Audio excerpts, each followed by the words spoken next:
Oi pessoal, tudo bem? Eu sou o Lidias do canal Grimório Adaptado e hoje eu vim tratar aqui de algumas questões que foram apresentadas, nos comentários de alguns dos vídeos que eu postei, que engloba toda uma percepção construída, ao longo das minhas leituras, das minhas práticas, das minhas experiências, uma construção de ideias que culminaram naquilo que eu tenho como um panorama, de compreensão da realidade entre o físico e o espiritual. E então são questões como, por exemplo, lidar com os espíritos, 72 daimons, se é algo que possa causar algum tipo de dano aos familiares, a própria vida daquele que lida com essas energias. Questões como quem são os Elohim e, bom, quando a gente observa as ferramentas, algumas das ferramentas utilizadas no sistema salomônico, como por exemplo o círculo, tem os pantáculos, a gente vê, assim, isso eu até já falei antes, a gente vê essa semelhança estrutural na construção, na confecção dessas ferramentas.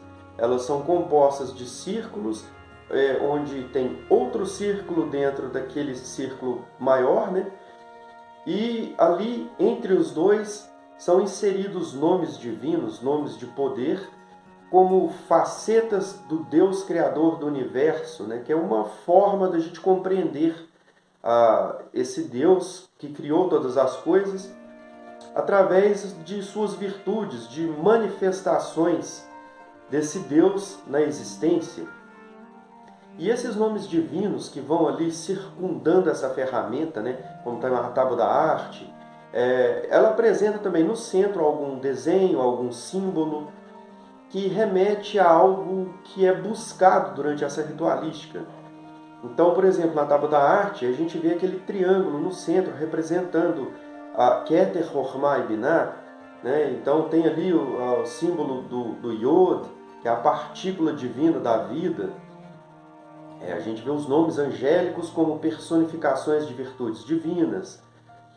A gente vê no círculo onde o operador fica, durante o círculo mágico, durante a operação mágica, traz também os nomes divinos ao redor e símbolos que remetem aos 4 elementos que constituem características humanas, e busca-se atrair aquela energia divina, o influxo da presença divina para dentro do círculo, onde o operador é o próprio alvo dessa energia, para que essa energia possa entranhar-se em todo o seu ser, promovendo então aquilo que ele busca, que é comandar as forças da natureza, essas energias, essas essências energéticas que governam o mundo.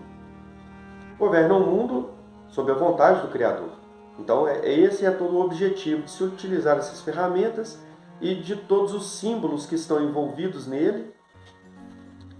E eu estou apresentando isso daqui para dar a seguinte ideia que foi obtida a partir das leituras, da estrutura do ritual salomônico, que, no meu ponto de vista,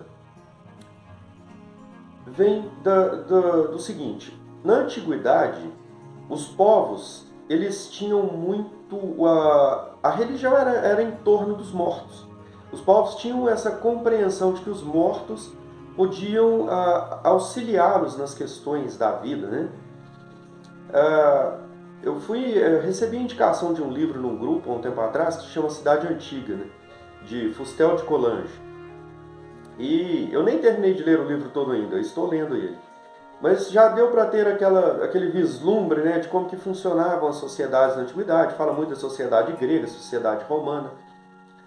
E a religião, ela era em torno do lar, da família.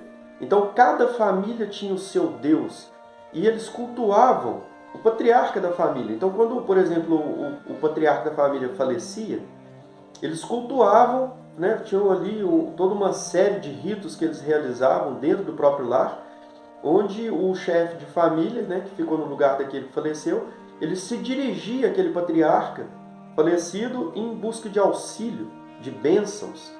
Então era uma religião necromântica, né? Girava em torno do culto aos mortos, aos ancestrais. E isso não é só na sociedade grega e romana, né? A gente vê isso até hoje refletido nas religiões de matriz africana. Eu não sou um profundo conhecedor de religiões de matriz africana, mas pelo que a gente vê, assim, do que é falado, né, do que é trazido a público, existe muito esse conceito, né, de que eles lidam, alguns vão entender que lidam com energias dos mortos, com consciências de pessoas falecidas, já desencarnadas. Existe também uma ideia de que muitos dos deuses antigos poderiam ter sido pessoas de grande importância, de grande relevância no ambiente em que viveram, no grupo social em que viveram, e foram realizadores de grandes feitos, e por isso galgaram grande reconhecimento e admiração, e com o tempo os cultos que foram estabelecidos para reverenciar aquele indivíduo, né, após a sua morte, com o tempo foi se perdendo algum sentido e aquele indivíduo acabou sendo deificado, né, sendo então cultuado como um deus, com o passar dos anos, dos séculos. E muitas dessas consciências possivelmente podem ter sido pessoas já falecidas, então, que acabaram caindo no entendimento das próximas gerações como um deus, né? Então buscavam auxílio daquele deus ali para suas colheitas, para vencer algum inimigo que estava invadindo seu território. Bom, então a gente parte desse princípio de que a sociedade sempre entendeu, né, as sociedades antigas sempre entenderam que o culto aos mortos era uma forma de buscar esse auxílio para suas necessidades da vida cotidiana, né? Então sempre relacionado com questões humanas. Nada mais lógico, já que um ser humano que aqui viveu, que entende como é toda a dificuldade, né? Principalmente no mundo antigo, onde tudo era mais difícil, não tinha o auxílio do conhecimento, da ciência que temos hoje, né?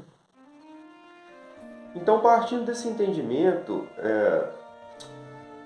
em algum momento da história, houve tudo aquilo que se passou com o povo de Israel, onde um homem, né, que era Abraão, ele, observando a natureza, entendeu que não poderia haver a menor possibilidade de tudo isso que existe, né, tão bem orquestrado, tão bem engendrado, ter surgido do acaso, do nada, né, ter sido uma mera coincidência, a vida ter sido uma mera coincidência.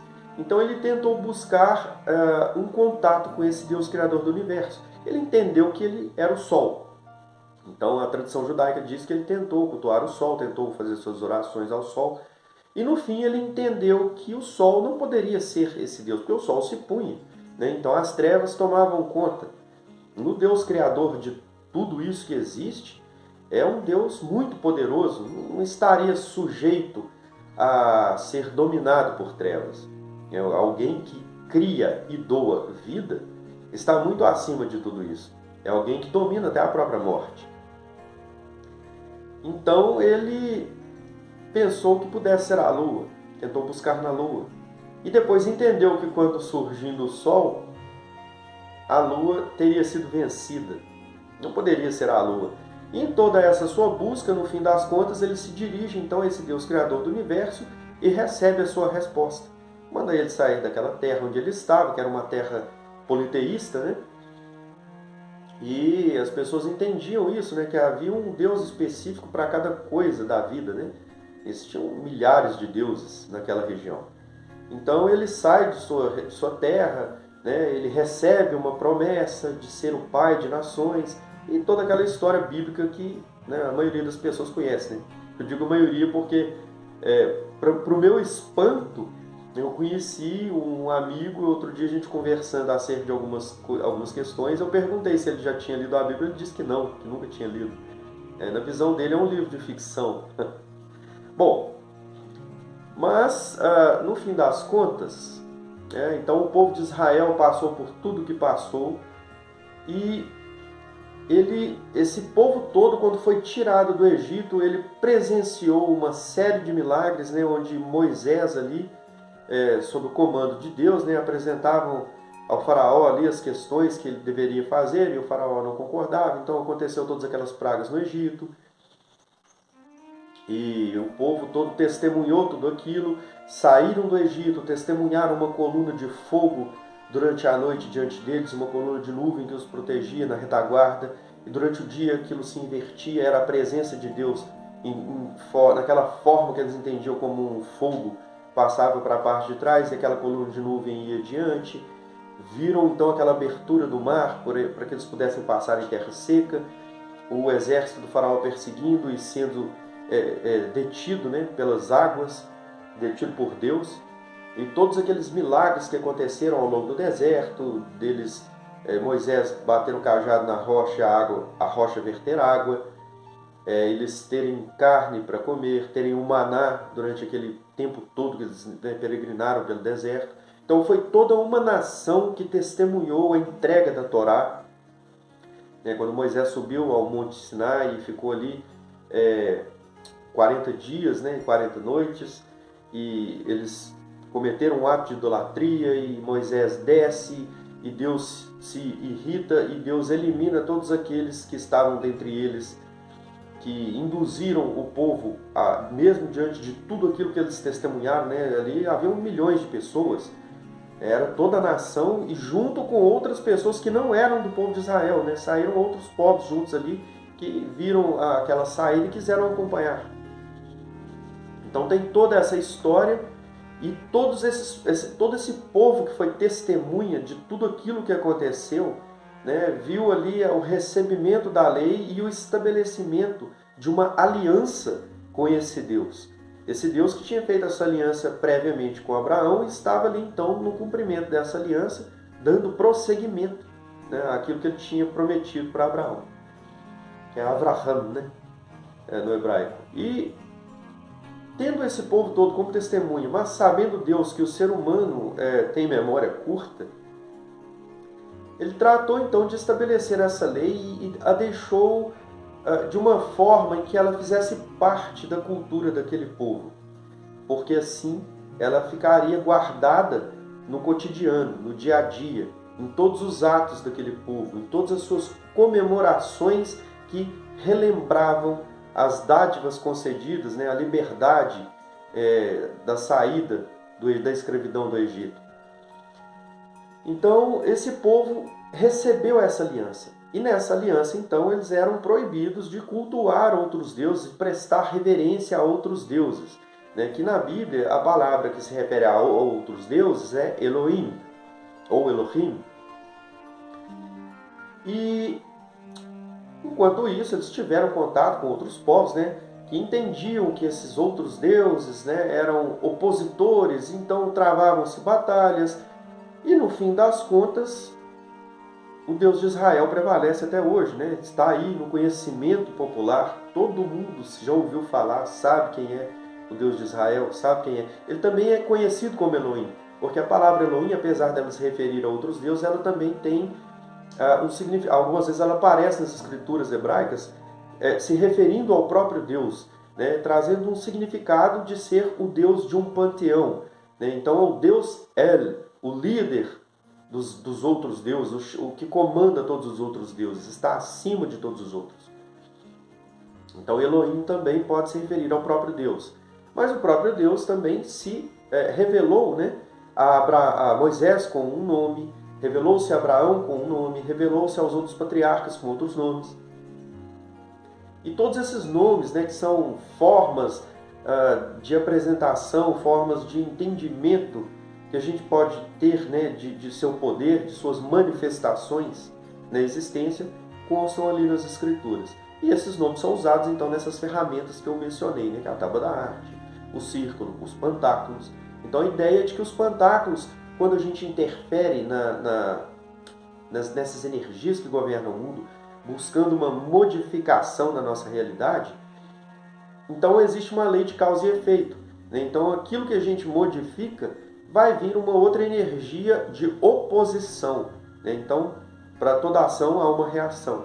Então, a energia positiva que a gente busca realizar vai ter um confronto da energia negativa. E o pantáculo ele tem, entre outros objetivos, alguns deles têm o objetivo de deter essas energias funcionando como um escudo, né? Então, aqueles nomes divinos ali atraem a energia do Deus Criador para que quando essa energia venha fazer o seu impacto de oposição, esse impacto fique ali naquele pantáculo e não nos atinja. Então, tem-se essas ideias, né, de uso dessas energias, de manipulação dessas energias em nosso favor. Então, desde a antiguidade, esses povos lidavam com essas energias que eles compreendiam como regentes do mundo, e ainda que não fossem o Deus Criador, eles lidavam com elas. E chegando na Idade Média, alguém entendeu então que aqueles meios de comunicação com essas consciências, né, porque entendiam que essas energias também eram consciências, já que elas recebem a palavra daquele que se dirige a elas, né, pedindo alguma coisa. Então, se elas ouvem essas palavras e atendem, então elas têm consciência, elas têm entendimento, elas têm compreensão. Então, a gente pode falar, tratar como consciências.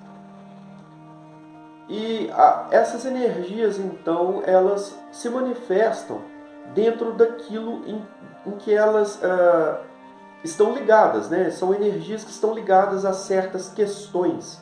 Por exemplo, existe o deus da guerra, muitos deuses da guerra, né? Muitas energias. Então, a gente entende então que é um conjunto. Vamos entender assim que se tiver uma organização, poderia ser um conjunto hierárquico, né, de muitas consciências que lidam com determinadas questões, por exemplo, a guerra. Então a gente pode entender que aqueles que cultuavam o Deus da guerra, esse Deus da guerra teria consciências que o serviam e atendiam ali os pedidos daquele povo que serviam aquele Deus. Da mesma forma, o povo de Israel o tinha também como o Deus da guerra, né? Então a gente vai ver os nomes de Deus ali como facetas de Deus como o Deus da guerra. Então vai ter Yod-He, Vav-He, Tsevaot, né, que é o nome de Deus, o tetragrama divino, se referindo a ele como Senhor dos Exércitos, ou Senhor das Hostes, né, ou Elohim Tsevaot. E cada um ali buscando auxílio, né, para essas questões, se dirigindo a essas consciências para as questões, enquanto o povo de Israel se dirigia ao próprio Deus, que entendiam como Criador do Universo, né, conforme traz ali nas escrituras hebraicas. Na Idade Média, alguém compreendeu então que seria interessante fazer o uso de criar um sistema onde ele pudesse englobar então o conhecimento que era utilizado para lidar com essas energias negativas, né, de caráter negativo, porém se utilizando do conhecimento judaico para que buscasse então a autoridade do Deus Criador do Universo, que era o Deus de Israel, para comandar essas energias, né? Entendendo que o Deus de Israel lida com questões da alma, né? Questões de caráter superior, enquanto essas energias que estão mais aqui atreladas às questões mundanas, né, à vida terrestre, elas seria mais interessante lidar com elas para questões dessa natureza, né, que está ligada à natureza delas mesmas, né, dessas próprias consciências. Então criou-se esse sistema salomônico, né, onde busca-se a autoridade de Deus ali no operador, onde o operador tem que fazer uma série de coisas que vão buscar um alinhamento da vontade dele com a vontade do Deus Criador do Universo. E a partir daí, então, ele comandar essas consciências negativas. Então a gente vê que tem um círculo que circula por aí, né? Existem muitos tipos de círculos, né?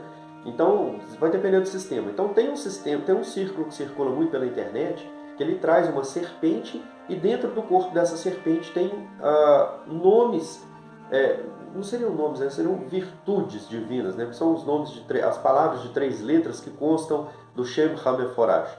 Então essas virtudes divinas, né, que receberam essa personificação divina adicionando-se, né, os nomes de Deus, elas estão ali no corpo daquela serpente que simboliza o ego humano, né? E aquelas virtudes estão ali, as virtudes de Deus estão ali inseridas no corpo dessa serpente para controlar, para dominar os impulsos do ego humano, né? Os impulsos negativos. Então a gente vê que os daimons da Goetia, eles são apresentados como energias que se contrapõem a essas 72 virtudes divinas que a gente vê naquele corpo da serpente. E Se a gente entender essas energias, como elas são apresentadas, né, no conto ali de Salomão, quando ele conhece os demônios, e ele subjuga os demônios e coloca os demônios para trabalharem no templo de Jerusalém, da construção do templo, dentro da tradição judaica, Salomão faz isso, né? Então, quando ele questiona, né, aquelas consciências, aqueles daimons que aparecem ali, ele pergunta, qual é o seu nome, o que você faz? O daimon fala, meu nome é tal, e eu sou encarregado de promover as doenças assim, assim no mundo. Eu sou encarregado de promover a fúria dos homens e promover a guerra. Eu faço isso no mundo. Então cada um tem ali uma função, tem um papel, né, designado. E eles atuam como energias, ou seja, são energias que lidam com o ser humano e promovem uma mudança energética no ser humano. E o ser humano, aceitando essa energia, ele é induzido então a fazer aquilo. Porém, o ser humano tem livre-arbítrio, ele tem a sua vontade. Se ele tem a sua vontade mais forte do que essas energias, ele então consegue subjugá-las, né? O que é a ideia então de se buscar o poder de Deus, essas virtudes divinas, para atuarem e comandarem o seu próprio ego, comandarem os seus impulsos, para que ele não seja então influenciado por essas energias. Afinal, se você entra no ritual de Goethe e vai lidar com aquilo que pode ser entendido como uma energia em essência, né, e que tem uma influência sobre você mesmo, você precisa dessa proteção que não vai permitir, não vai bloquear a atividade dessa energia em você, contra você. Então, os 72 daimons, eu entendo que são essas energias em essência. Essa essência que o ser humano carrega dentro de si, no seu ser.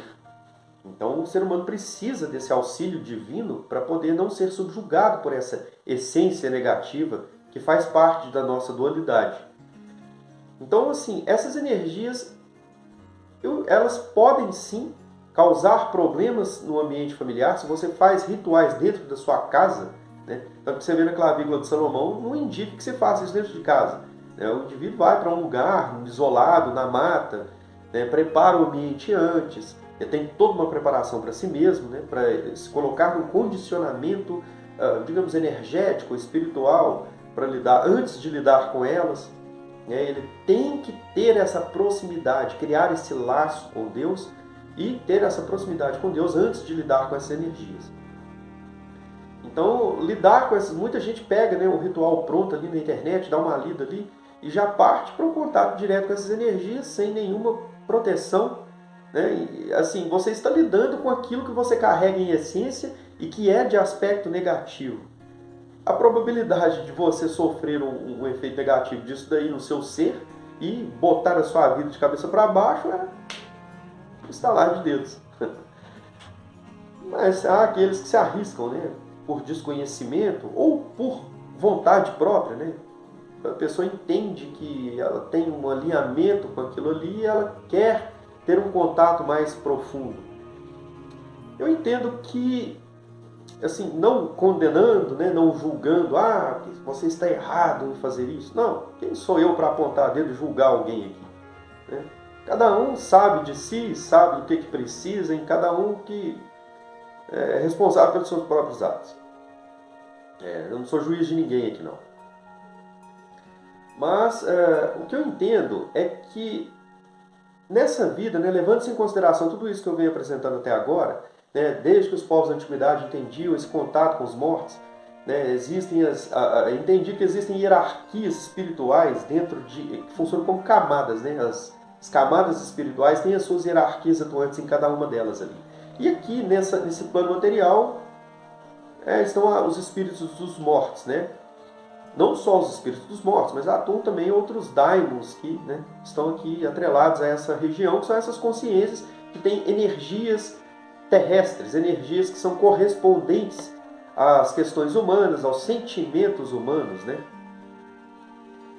E essas energias, né, o ser humano entendeu desde o princípio, desde as civilizações antigas, que poderiam estabelecer ali um contato com essas energias e buscar auxílio delas, né? Então tinha sempre aquele cuidado para não irritar aquele espírito, né, de dar as suas oferendas ali para agradecê-lo, para agradá-lo. E essas oferendas, essas coisas assim, vieram até os dias de hoje, a gente vê aí em alguns sistemas atuais, né? Isso percorre gerações, né? Vem de eras passadas. E eu entendo que o indivíduo que se coloca em contato com essas energias, buscando auxílio delas para questões da vida material, ele se coloca, de uma certa forma, num pacto com essas energias, num laço com essas energias. Tem gente que fala assim, eu ofereço, eu faço ali a oferenda, mas é porque ela vai usar aquela energia para realizar aquilo no plano material. Tá, tudo bem, é uma justificativa, mas o entendimento que se tinha no passado é de que aquilo ali era uma oferta como um presente, né? Ou seja, era um ato de veneração que foi proibido aos judeus porque no pacto deles com o Deus Criador do Universo, no pacto com Hashem, era entendido como idolatria, era um crime. Então Deus queria que aquele povo o servisse a Ele.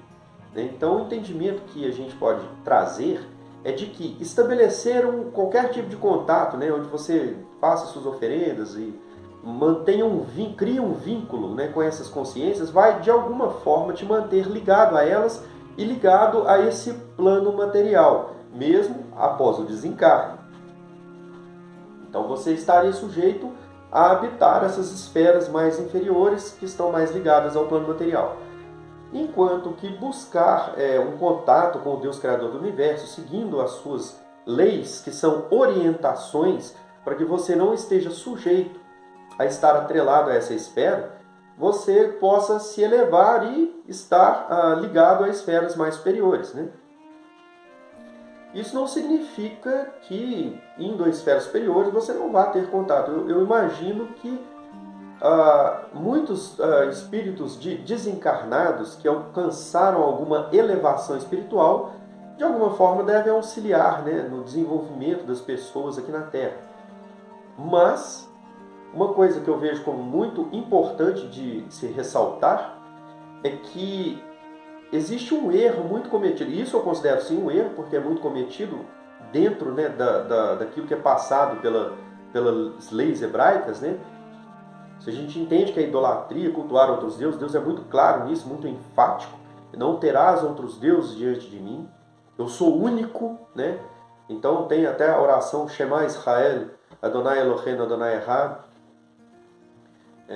Ouve Israel, o Senhor nosso Deus é o único Deus, né? O Deus é um e ponto final. Então tudo que vem além de Deus é criatura. Então, se você se coloca a serviço de uma criatura, oferecendo coisas a uma criatura, buscando auxílio, pedindo coisas para uma criatura, você está estabelecendo uma relação com essa criatura. É que nem as relações humanas. Quando você lida com uma relação de trabalho, uma relação de afetividade, uma relação de amizade, né? Você está dando alguma coisa em troca e está recebendo algo em troca. Então, cria-se um vínculo, cria-se um laço. Né? Então é a mesma coisa, você estabelece um laço com essas consciências, você de alguma forma tem alguma relação com elas. E Deus quer que você tenha uma relação com Ele, e não com as criaturas nesse sentido espirituais. Né? É proibido ali nas Escrituras que se tenha práticas que os outros povos mantinham de ligação com os mortos ou com outros tipos de espíritos. Essa ligação era para ser feita com o próprio Deus. Porém, os cabalistas, eles têm essas práticas de se dirigir a Deus e buscar o auxílio de Deus, e muitas dessas práticas fazem uso das Escrituras, e alguém viu então essa praticidade, pegou as Escrituras e criou então o sistema salomônico para poder lidar com essas criaturas sem se subjugar a elas. Então ele estabelece o seu laço com o Criador, mas não se subjuga a essas criaturas. Mas eu também trago, no meu entendimento, aquilo que é trazido, né, na tradição judaica, um aprendizado que eu considero muito importante, é que o ser humano é volátil. Né? O ser humano tem a tendência, né, de se inclinar aos aspectos inferiores do ego, né, aos aspectos negativos que nós trazemos como essência. Então, em algum momento é fácil de dar uma escorregada, né? E o impacto da queda pode ser brutal. A gente vê na história de Salomão ali que ele, em um certo momento, acabou depositando confiança num demônio e levou uma rasteira. Então, assim, o indivíduo nunca deve depositar confiança em daimons ou em qualquer espírito que seja, nem em anjos. A confiança tem que estar no Criador. E por isso que Deus é tão insistente nisso, né? Não é porque Deus estabeleceu leis para subjugar o ser humano. Muito pelo contrário. É para que o ser humano possa alcançar um estado, uma condição de elevação onde ele se livre de qualquer jugo, né? Não seja subjugado por energia, por consciência, mas possa voltar à sua essência, à sua origem divina. Então esse é o entendimento que eu trago acerca de, né, tudo isso que engloba a existência humana e a forma como o ser humano compreende que pode lidar com as energias à sua volta. Então, assim, eu particularmente, no momento, tenho a preferência de não lidar com esses aspectos negativos do ego, porque, assim como Salomão, né, que era considerado o homem mais sábio do mundo, nem mesmo toda a sabedoria que ele tinha foi o suficiente para que ele não caísse, né, no erro de, em algum momento, acabar depositando confiança, criando um vínculo com essas consciências e afastando a presença de Deus, e ele sofreu ali uma série de problemas, né? Depois conta a tradição que ele conseguiu se recuperar, mas foi uma jornada difícil, né? Então eu vejo assim que lidar com essas consciências pode ter assim o seu risco, porque nós temos essa inclinação, né, a ceder a esses impulsos. Em algum momento a gente sempre vai acabar cedendo, porém Hashem sempre providencia, né, ali a sua misericórdia para que nós possamos buscá-lo e buscar então nos purificar quando a gente acaba se aproximando daquilo que dentro dos conceitos, das tradições, né, judaicas é considerado como impureza, e a impureza que afasta o homem do Deus Criador do Universo, e estando ligado a essa impureza, o homem acaba ligado a essas essências negativas, né, que o mantém afastado do Criador e o mantém então preso a essa esfera que nós habitamos. Então é isso que eu entendo. Eu deixo isso aqui para vocês, que fique para a reflexão de vocês, né? E cada um decida em qual esfera ele deseja ficar, qual degrau ele deseja subir, em que ponto ele acha que seria mais interessante permanecer em toda a sua jornada, não só na física, mas também na jornada imaterial, né? Eu fico por aqui. A gente se vê. Até mais.